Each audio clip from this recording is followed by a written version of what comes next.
Love undoubtedly also inspired Rembrandt to produce Danaë. The subject was taken from the ancient myth about a princess of Argos, whose father, the king, was told that he would die at the hand of his as yet unborn grandson. To avoid this, he shut Danaë up in a tower, but Zeus, attracted by the girl's beauty, came to her in the form of a shower of gold.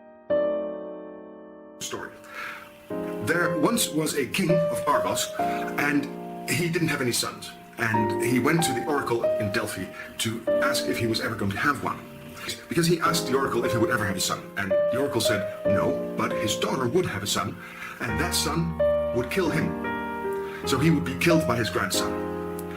So he did what any sane king would do of his time. He locked his daughter up in a bronze tower.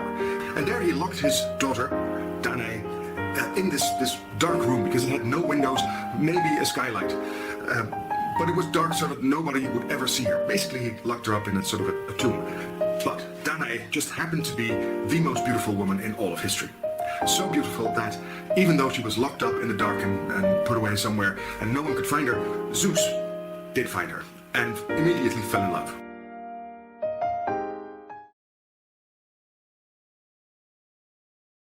In this case, the king Acrisius was told by an oracle that he was doomed to die at the hands of his grandson. Acrisius took this news about as well as you'd expect, and decided his only course of action was to lock his childless daughter Danaë in an underground cell and basically leave her there to die of old age. You know, I don't often say this, but why don't you just kill her? But Zeus, who never met a mortal woman he didn't want to make sweet, sweet arrows to, spotted the beautiful Danaë in her prison, and unwilling to let something like eternal solitary confinement stop him, turned himself into a rain of gold and showered himself into her cell, whereupon he made her pregnant and left. Man, isn't that just like a deity?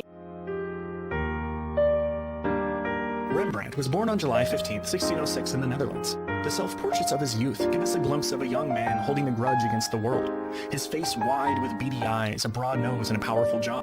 At 18 years old, he spent 6 months training under a master painter in Amsterdam. In that time, Rembrandt deconstructed his master's work, analyzing his every technique, before mastering and taking them as his own. Rembrandt opened his own studio at 19, and painted scenes from the Bible with a profound sense of God, man, and nature.